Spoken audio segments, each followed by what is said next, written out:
बिस्मिल्लाहिर्रहमानिर्रहीम। Welcome to the object oriented programming in lecture number 24।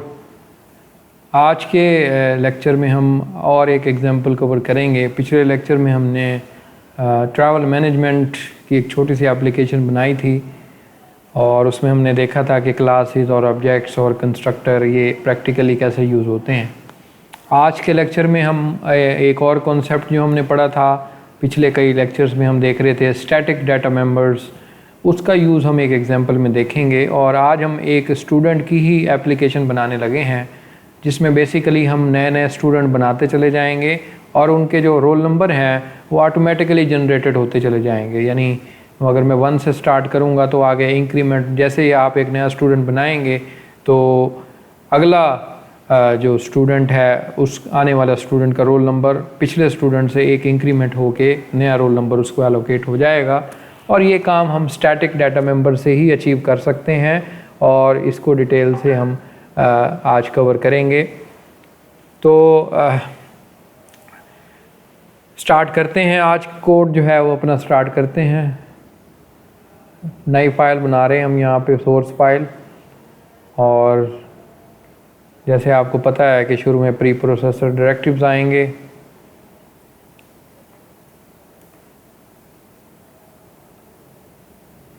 उसके बाद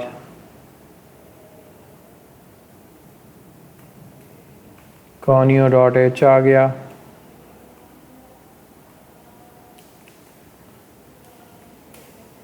एक और हेडर फाइल डालने लगा हूँ, एक जो आपकी पुरानी जानी पहचानी है,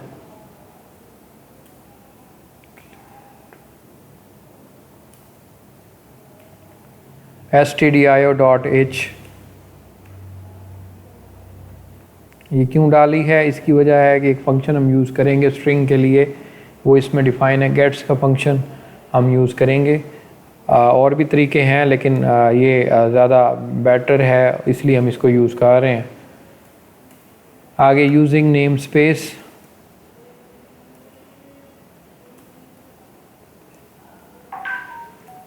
std। उसके बाद हम यहाँ पे आगे क्लास बनाते हैं स्टूडेंट की।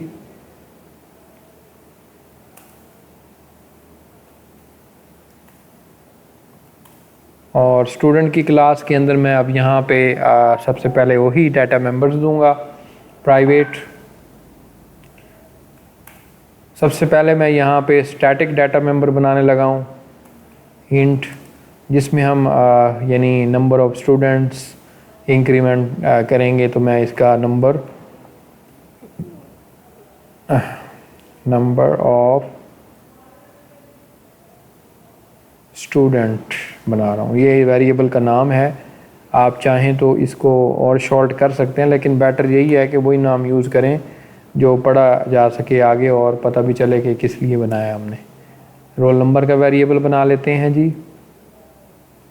दूसरा मार्क्स का एक वेरिएबल बनेंगे जिसमें स्टूडेंट के मार्क्स वगैरह हम स्टोर करेंगे और शो करेंगे। तो ये हमारे तीन डाटा मेंबर्स हैं, एक स्टैटिक है और 2 सिंपल हैं। अब मैं पब्लिक यानी कंस्ट्रक्टर और बाकी चीज़ें डिक्लेयर करूँगा। इसमें स्टूडेंट का कंस्ट्रक्टर हम बना लेते हैं। अब डिफ़ॉल्ट कंस्ट्रक्टर है लेकिन इसमें हम थोड़ी सी चेंज करेंगे। जो हम अचीव करना चाहते हैं इस एप्लीकेशन में वो इसी के ज़रिए अचीव करेंगे। यहाँ पे बेसिकली हम ये जो नम ऑफ स्टूडेंट है इसको इंक्रीमेंट कर रहेंगे। ये वो हम ये जो ट्रिक करने लगे हैं वो इसी वजह से इम्प्लीमेंट होगा, कंस्ट्रक्टर की वजह से। और बाकी रोल नंबर यानी जो इंक्रीमेंट होगा स्टूडेंट का, यानी ये जो इंक्रीमेंट हुआ है ये हम सेट कर देते हैं। फर्स्ट करें मतलब जो इंक्रीमेंट होगा उसके बाद नया रोल नंबर जो हम इसको एलोकेट करेंगे वो इसी से ही एलोकेट करेंगे जो इंक्रीमेंट हो के हमें मिलेगा। तो ये हमारे पास एक कंस्ट्रक्टर बना दिया हमने। उसके बाद हम गेट का मेथड यूज़ करने लगे हैं। अब गेट का मेथड नाम इसलिए इनपुट भी यूज़ कर सकते हैं मैं यहाँ पे गेट इसलिए यूज़ कर रहा हूँ क्योंकि गेटर सेटर फंक्शंस जो आगे हम यूज़ करेंगे आने वाले लेक्चर्स में उनका नाम गेटर सेटर इसलिए कि गेटर वो होते हैं जो यूज़र से इनपुट लेने के काम आते हैं, सेटर वो फंक्शन होते हैं जो हम खुद से यूज़र से इनपुट लेके सेट करते हैं या खुद से वैल्यू दे के सेट करते हैं। अब ये हमारे ऊपर डिपेंड करता है। नाम अगर आप इनको गेट से याद रखें इनपुट के बजाय तो ज़्यादा बेटर है। तो गेटर के फंक्शन में हम इनपुट लेते हैं, तो यहाँ अब हम इनपुट ले लेते हैं। यहाँ पे अब हम जाहिर है यूज़र से इनपुट ले रहे हैं तो हमें उनके लिए मैसेज देना पड़ेगा कि वो अपने मार्क्स एंटर करे। यहाँ पे एंटर, बल्कि सबसे पहले नेम है तो नेम इनपुट करवाना, एंटर योर नेम, मैंने यहाँ पे कोलन दिया, सॉरी, और उसके बाद ये कोटेशन मार्क बंद की, सेमी कॉलन, और उसके बाद मैं अब ये गेट्स का फंक्शन यूज़ करने लगा हूँ और इसको मैं जो यूज़र नेम देगा वो इसमें स्टोर हो जाएगा। ये फंक्शन स्ट्रिंग के लिए यूज़ होता है और यही फंक्शन ही मैं अब यूज़ कर रहा हूँ जो stdio और .h मैंने ऊपर इंक्लूड की है। उसकी वजह यही थी कि मैं उसमें से ये फंक्शन यूज़ करूँगा। और भी कई तरीके हैं, लेक्चर में भी हमने देखे हैं, पॉइंटर्स के थ्रू भी हम नेम को एडजस्ट कर सकते हैं, लेकिन ये ज़्यादा इजी मेथड है, इससे हम करेंगे। उसके बाद हम यूज़र से जो अगली चीज़ है वो उसके मार्क्स हैं, वो इनपुट करवा लेते हैं। एंटर मार्क्स, बल्कि यहाँ पे एंटर योर मार्क्स कर लेते हैं।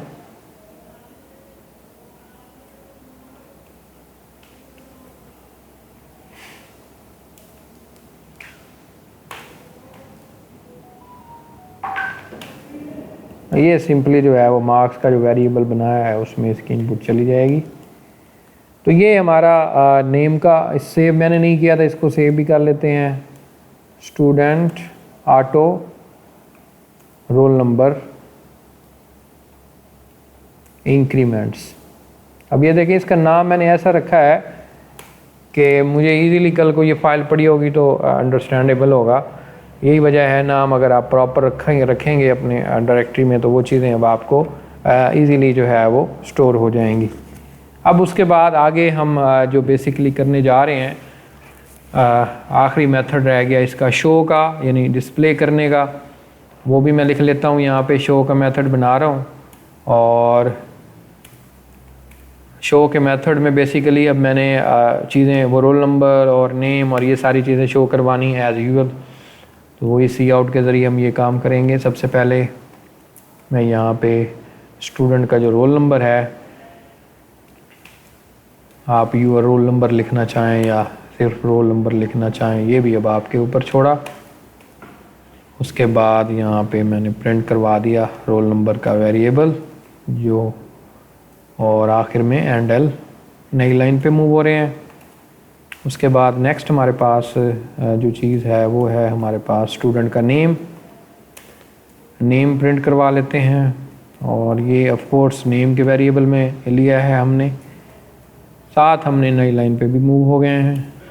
और तीसरे नंबर पे हम यूज़र्स जो मार्क्स लिए थे वो प्रिंट करवा लेते हैं। मैसेज दिया मार्क्स का और ये मैंने मार्क्स प्रिंट कर दिए। आखिर में हैंडल। उसके बाद हमारे पास ये सारी क्लास ख़त्म हो गई, यहाँ सेमीकोलन लगा दूंगा क्लास ख़त्म होने के बाद मैं सेमीकोलन। अब यहाँ पे वो स्टैटिक डाटा मेंबर हमने इनिशियलाइज़ करना है कि भाई वो शुरू कहाँ से हो। तो अब ये जहाँ से आप शुरू करेंगे वहीं से इंक्रीमेंट शुरू होगा। मैं ज़ीरो से कर लेता हूँ।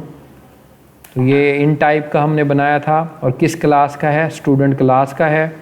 स्कोप रेजोल्यूशन ऑपरेटर लगाऊंगा मैं। और उसके बाद मैंने यहाँ पे देखें, आप ऊपर नज़र भी आपको आ रहा है, तो मैं यहाँ पे जो वेरिएबल का नाम था वो था नम ऑफ स्टूडेंट।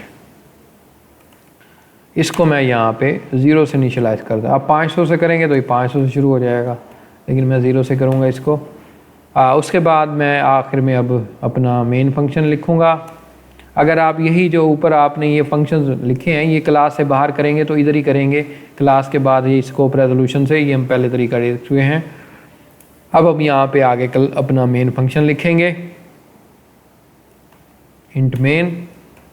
और अब इसके अंदर हमने स्टूडेंट क्रिएट करने हैं, अरे बना लें या आप एक एक करके, मैं यहाँ पे S1 S2 S3 और S4 4 स्टूडेंट बना लेता हूँ। आप यहाँ पे जितने मर्ज़ी चाहें बना लें। तो अब इन सब पे इनपुट मेथड कॉल करूँगा, मैं सबकी इनपुट लूँगा मैं S1 डॉट गेट। तो गेट का नाम हमने रखा था। अब यहाँ हमारे पास मैं डायरेक्ट यहाँ से करता जा रहा हूँ select S3 dot gate S4 dot gate. चारों गेट कर लिए हमने, यानी चारों की इनपुट ले ली, चारों स्टूडेंट के मार्क्स और रोल नंबर ये सारी चीज़ें हम ले चुके हैं। अब उसके बाद हमारे पास अब आखिर में इनको शो करवाना है, तो वही S1 को आप शो करवा लें पहले डॉट शो, उसके बाद S2 डॉट शो। आप पहले ख़ुद से टाइप किया करें, मैं तो यहाँ ऑटोमेटिकली जनरेट करवा रहा हूँ यहाँ से। तो आप क्योंकि एज ए बिगिनर्स हैं तो ख़ुद से टाइप करने से आपके जो एरर्स हैं वो भी जल्दी रिमूव होंगे और कम एरर्स आया करेंगे। अगर आप यही ऑटोमेटिक चीज़ें यूज़ करेंगे तो फिर आपकी सिंटेक्स जो है वो इम्प्रूव नहीं होगी। उसके बाद आखिर में वही हमारा गेट ch वगैरह आ जाएगा और ये हमारा कोड मुकम्मल हुआ। अब हम इसको आगे रन करते हैं। सेव मैंने ऑलरेडी किया हुआ है, तो ये देखें मैंने इसको सेव किया। अब ये एरर्स भी आ रहे हैं, इनको भी हम अब देखते हैं। ये कह रहा है कि ये जो नेम है ये आपने इस स्कोप में डिफ़ाइन नहीं किया। इसको हम देख लेते हैं कि कहाँ पे गलती हो रही है। हाँ जी, मैंने नेम ऊपर डिक्लेयर नहीं किया था, एक लाइन मैंने नहीं ऐड की थी। अब आप देखें ये एरर है, मैंने इस एरर को पढ़ के ये सारी चीज़ें एनालाइज़ की हैं। आपने भी ऐसे करना है। कंपाइलर बस आपको ये तो बता देता है कि यहाँ पे एरर है, बाकी आप यहाँ से एरर मैसेज पढ़ के ये तय करेंगे कि उसमें कोई मसला है या नहीं है। तो जहाँ पे मैंने ऊपर मार्क्स बनाए थे वहीं पे मैंने यहाँ पे एक करैक्टर एरे भी बनानी थी, यानी करैक्टर नेम को मैंने डिक्लेयर करना था। मैंने यहाँ पे नेम को डिक्लेयर किया, 25 करैक्टर्स मैंने दे दिए। 25 करैक्टर का नेम होगा, आप इससे ज़्यादा या कम कर सकते हैं। अब मैं इसको दोबारा चलाता हूँ।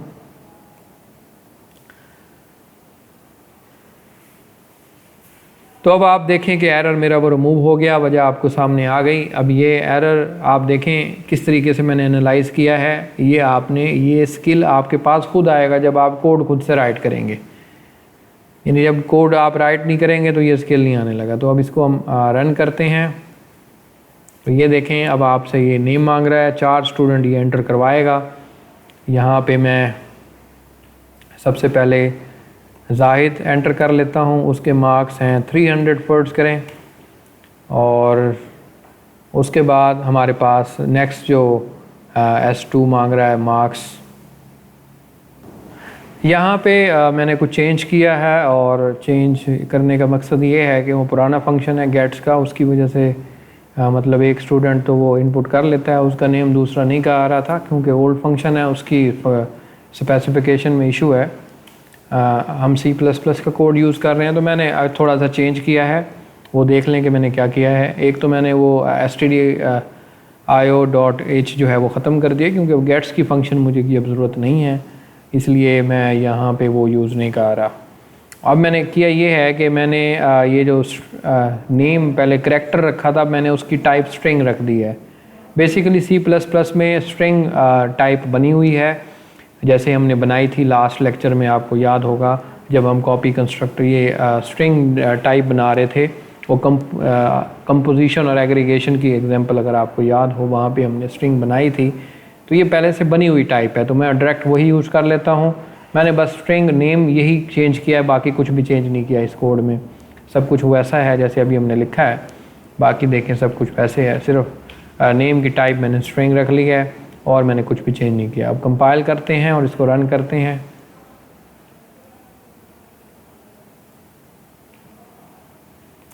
तो यहाँ पे देखें मैंने कोड रन किया, ये नेम, अब मैं पहला नेम फर्ज करें यहाँ पे जाहिद दिया, उसके बाद मैंने जो अगला नेम है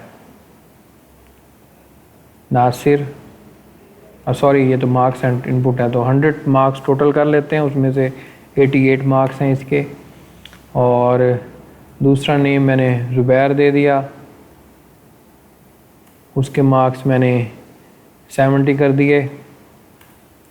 तीसरा नेम जो है वो मैंने नासिर एंटर कर दिया और उसके मार्क्स मैंने एंटर कर दिए 89।